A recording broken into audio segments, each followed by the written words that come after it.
মানে তার সভাপতি পদ দরকার, এই জন্য মসজিদটা করছে, আর কোনো কারণ নাই। কিয়ামতের আলামতের একটা অন্যতম আলামত হচ্ছে ঘরে ঘরে মসজিদ, যে এই যে একটা মসজিদ, এই যে একটা মসজিদ, দুটোই জামে মসজিদ। সম্মানিত দর্শক, আসসালামু আলাইকুম। দেশ এবং দেশের বাইরে এই মুহূর্তে যে যেখান থেকে ভিডিওটা অন করছেন প্রত্যেকে জানাচ্ছি আন্তরিক শুভেচ্ছা এবং অভিনন্দন। আপনারা আসলে বুঝতে পারতেছেন আমি কি নিয়ে কথা বলতে যাচ্ছি। মানে আমাদের দেশে বর্তমানে এই মসজিদের আপনার সভাপতি কমিটি হওয়ার জন্য তারা প্রত্যেকটা মসজিদে এই ধরনের বিভাজন তৈরি করে। প্রায় মসজিদেই দেখবেন তারা শুধুমাত্র কমিটি পাওয়ার জন্য, কমিটির জন্য মানে এই ধরনের আপনার গ্যাঞ্জাম তৈরি করে রাখে। মুরব্বীদের মুখে, আগেকার মুরব্বীদের মুখে শুনতাম আগাডে গার্ড হইব, মানে জায়গায় জায়গায় মসজিদ হইব। তো এটা কিন্তু একটা বাস্তব উদাহরণ এবং এটা কিয়ামতের একটা আলামত। মানে জাস্ট আপনার শুধুমাত্র আপনার সভাপতির পদ লাগবে বা আপনার কমিটির একজন সদস্য, এই জন্য আপনি পুরো মানে বিষয়টা চেঞ্জ করে দিলেন। মানে আমরা যেন কিয়ামতের একেবারেই দ্বার প্রান্তে, কারণ এগুলা আসলে কিয়ামতের নিদর্শন। দিন যাবে আস্তে আস্তে, আরো কিয়ামতের যে নিদর্শনগুলো এগুলা আস্তে আস্তে আমাদের সামনে বেশি হবে। জাস্ট চিন্তা করেন, মানে একটা মসজিদ, এই জায়গায় তো কোটি কোটি টাকা ইনকাম করার মতো কোনো রাস্তা নাই, তারপরেও এই জায়গায় আপনার মানে কমিটির একটা পদ লাগবে। আপনার কমিটির পদ ছাড়া যেন আপনার মানুষই না, আপনার এরকম একটা অবস্থা। কমিটির ভিতরে আপনার থাকতে হইব। একটা গ্রামে একটা মসজিদ আছে, এই মসজিদের ভিতরে মানে মাতবর যারা আছে, যারা একটু মনে করেন যে মানে কি বলবো, আসলে মুখ দিয়ে বাজে কথা আসে, বললাম না, ঠিক আছে। ওরা দেখবেন না যে সারাদিনে এই সারা বছরে মসজিদের মধ্যে গিয়ে নামাজ পড়তে, শুক্রবারে নামাজ ছাড়া ওরা 5 ওয়াক্ত নামাজ বলেও পড়ে না, নামাজ পড়ে। ফজরের নামাজে দেখবেন যে আপনার ইমাম সাহেব আর মুয়াজ্জিন দুইজনে নামাজ পড়তেছে, ওদের কোনো খোঁজ খবর নাই। কিন্তু ওরা দরকার হলো মসজিদের কমিটি, ওরা মসজিদের পদ লাগবে, ওদের মসজিদ কমিটির পদ থাকতে হইব। মানে এই হচ্ছে বর্তমান আমাদের দেশে অবস্থা, সামাজিক ব্যবস্থা। প্রত্যেকটা সেক্টরে আপনার বর্তমানে রাজনীতি চলে গেছে, প্রত্যেকটা জায়গায়। কি বলবেন ভাই, বলার মতো কিচ্ছু নাই। যাই হোক, সম্পূর্ণ ফুটেজটা দেখেন, আশা করি বুঝতে পারবেন। আলামতের একটা অন্যতম আলামত হচ্ছে ঘরে ঘরে মসজিদ হবে। তো সেই আলামত তো আপনারা এই গ্রামে শুরু করছেন, যে এই যে একটা মসজিদ, এই যে একটা মসজিদ, দুটোই জামে মসজিদ। আমি যতদূর জানলাম, মাঝখানে খালি একটা প্লট জমি। ও আচ্ছা, একই প্লট, কিন্তু একই প্লটের মধ্যে দুটো মসজিদ। তো একই প্লটের মধ্যে দুটো মসজিদ, এটা ইসলামের দৃষ্টিতে এটা বৈধ হয় না। তো এই বিষয়টা আপনারা কিভাবে ইয়ে করতেছেন? মানে কোন আলেম এটা ফতোয়া দিয়ে দুটোকে জায়েজ করে দিছে এমন কিছু? না, এখানে ব্যাপারটা হচ্ছে কি, জি জি জি জি, আমি আপনাকে বলতেছি, বলেন। এই মসজিদের সৃষ্টির পূর্বে, এটা মসজিদটা তৈরির পূর্বেই এইটা জায়গা এটা বিভিন্ন শরিকের জায়গা। এই জায়গা নিয়ে ভাগ বাটোয়ারা নিয়ে একটা মামলা চলমান থাকাকালীন সময়ে, তো তখন এই যে এটা পুরানা মসজিদ, এটা আমাদের এই গ্রামের 100 বছরের পুরানা মসজিদ, গ্রামের সৃষ্টি লগ্ন থেকে মসজিদটা আসছে, আমাদের ওই পাশে ছিল, ওখান থেকে এখানে করা হয়েছে। এই মসজিদটা একটু জরাজীর্ণ অবস্থায় আমাদের ছিল অনেকদিন। তো থাকার পরে দেখুন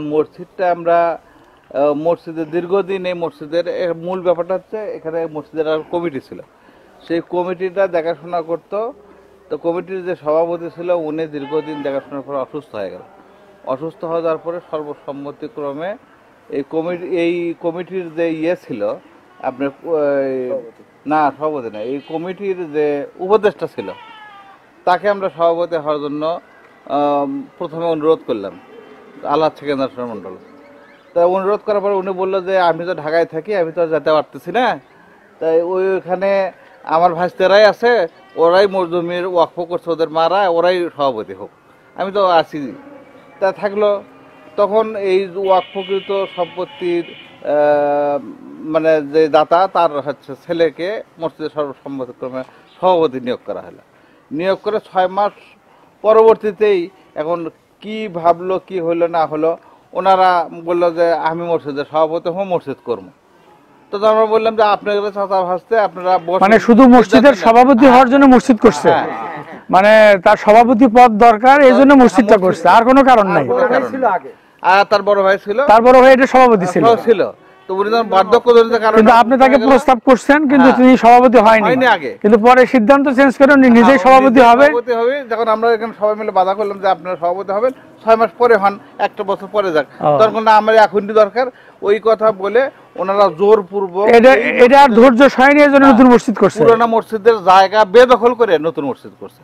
এটার জায়গা বেদখল করে জোরপূর্বক রাতে বটি টটি নিয়ে বসেছিল, ভিড় দেয়। তখন আমাদের উপজেলা চেয়ারম্যান এবং আমাদের এমপি লিটন আর হচ্ছে সাদারা মান্নান দুইজনের সহযোগিতায় এটা এই কাজটা হয়েছে। আচ্ছা, এখন আমি একটা কথা বলে যাই, ইসলামে কোরআন আমরা হাদিসে এখানে এটা আরেকটু বলি আর এটা নিয়ে আমাদের টিওনো মহোদয় আমাদের ডাকছিল, সেখানে আমরা বিভিন্ন আলেম ওলামাদের ফতোয়া এবং রাজশাহী বিভাগীয় যে আলেম ওলামার তাদের নির্দেশ মোতাবেক আমরা কোরআনের তাফসির নিয়ে গেছিলাম। ওখানে তাফসির বের করে দেখছি এটা জেরা মসজিদ, এখানে নামাজ হবে না এবং অনেক নিষেধ আছে। আমরা এগুলো দেখানোর শর্তেও মানে দেখানোর পরেও আচ্ছা, আমি একটা কথা বলি, আপনার কথা আমি বুঝছি, আপনার কথা আমি 100% বুঝছি। এটা এমপি মন্ত্রী বা উপজেলা চেয়ারম্যান টিএনও মহোদয় ওনারা আসবে তখন যখন এখানে মারামারি বা গন্ডগোল দেখা দেবে, কিন্তু বিষয়টা তো ওনাদের বিষয় না, বিষয়টা হচ্ছে ধর্মীয়। আমি একজন ইমাম হিসেবে আমি ইসলামিক স্টাডিজে মাস্টার্স করা, তো আমিও একজন ইসলাম সম্পর্কে আমিও কথা বলি, ফতোয়া দিই, ইসলাম নিয়েই থাকি। তো সেই জন্য আমি এটা এদিক দিয়ে যাতায়াত করার কারণে আমার ভিতরে একটা খুব একটা মানুষের কাছ থেকে রাস্তাতে যাই আর শুনি, শোনার পরে আমার ভিতরে একটা কনফিউশন, সেই কনফিউশন দূর করার জন্য আপনাদের কাছে আসছি। এটা 1 নাম্বার। আর 2 নাম্বার হলো যে কোনো মূল্যে এই দুটো মসজিদ এক হতে হবে। যদি না হন, যদি এই জন্য ওই মসজিদ কর্তৃপক্ষ দায়ী থাকে, তারা আল্লাহর কাছে জবাবদিহি করা লাগবে। আর এটার জন্য যদি আপনারা কেউ দায়ী থাকেন, আপনাদেরকেও আল্লাহর কাছে জবাবদিহি করা লাগবে। নামাজ পড়া ফরজ। আল ফিতনা তো আসাদ্দু মিনাল কতলে, ফিতনা হলো হত্যার চেয়ে বড় অপরাধ। আপনি মানুষ হত্যা করার চাইতে কিন্তু ফিতনা বড়। আল ফিতনা তো আসাদ্দু মিনাল কতলে। তো সুতরাং এত বড় গুরুত্বপূর্ণ একটা নির্দেশ, আল্লাহর নির্দেশ অমান্য করে একটা ফিতনা এখানে চলতেছে, মনে করেন যে প্রতি মুহূর্ত, যেহেতু দুটো মসজিদ আছেই, হ্যাঁ, এটা হতে পারে না। একটা মসজিদ আপনারা মাদ্রাসা বানান, একটা মসজিদকে মাদ্রাসা বানান, যেহেতু হয়ে গেছে ওটা, একটাকে মাদ্রাসা বানান আর একটাকে নামাজ পড়েন, এবং যে কোনো মূল্যে আপনারা এখন। এবং এই ব্যাপারে যদি আমি বলি আমার কোনো সহযোগিতা লাগে, কোনো আলেমের দরকার নাই। আমি ফতোয়া দেওয়ার জন্য আমি মনে করি এই ব্যাপারে আমি অত বড় আলেম নই, তবে এই ব্যাপারে ফতোয়া দেওয়ার জন্য আমি যথেষ্ট। সেটা হচ্ছে যে একটা মসজিদ ভাগ হয়ে যেতে হলে পূর্বের মসজিদের সাথে আন্ডারস্ট্যান্ডিং করে ভাগ হয়ে যেতে হবে। আপনাদের সাথে আন্ডারস্ট্যান্ডিং করে ভাগ হয়ে যায়নি। এক্ষেত্রে আন্ডারস্ট্যান্ডিং করার ক্ষেত্রে যদি আপনারা দায়ী হন, তাহলে আপনারাও দায়ী, আবার ওরা যদি দায়ী হয় তাহলে ওরা দায়ী। তো এইটা যাই হোক, বিষয়টা এরকম। তো আমি আপনাদেরকে আমার একটা ধর্মীয় দায়িত্ব পালন করে গেলাম আজকে আমি। তাকে আল্লাহর কাছে বলবে যে আল্লাহ বলবে যে তুমি ইমাম, তুমি নামাজ পড়াও, ধর্মের কথা বলো, তোমার চোখের সামনে দুটো মসজিদ একই সাথে। কিয়ামতের আলামতের একটা অন্যতম আলামত হচ্ছে ঘরে ঘরে মসজিদ হবে। তো সে আলামত তো আপনারা এই গ্রামে শুরু করছেন। এটা হতে পারে না। এই দুটো মসজিদের মধ্যে একটা মসজিদ বহাল করতে হবে, একটা মসজিদ মাদ্রাসা করতে হবে। আপনার কাছে একটা জিনিস জানার, এই ব্যাপারে আমার যদি কোনো সহযোগিতা লাগে আমি আপনাদের করব। আপনার কাছে আমার একটা জিনিস জানার ছিল, সেটা হচ্ছে যে এটা আমার এই লাইনে লেখাপড়া করিনি, জানিও না। তাই এটা হচ্ছে আমার যতটুকু জানি যে পুরানা মসজিদ পরিবর্ধন করা, সংস্কার করা, বড় করা, যা করা, যদি পুরানা মসজিদের যদি জায়গা সংকুলন না হয়, রাইট, তাহলে পরিবর্ধন করা যাবে, রাইট, ঠিক বলছেন।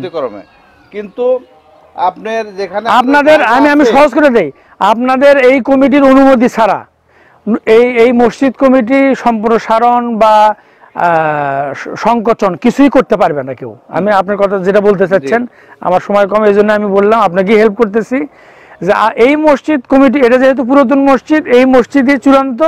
এই মসজিদ কমিটির সিদ্ধান্ত অনুযায়ী এখানে এক্সটেনশন হতে পারে, এছাড়া হতে পারে না। এটা হচ্ছে প্রাথমিক ফতোয়া। প্রাথমিক ফতোয়া এই জন্য বললাম যে উভয় পক্ষের কথা না শুনে চূড়ান্ত রায় দেওয়া যায় না, ওই পক্ষের কথা বলা যায়।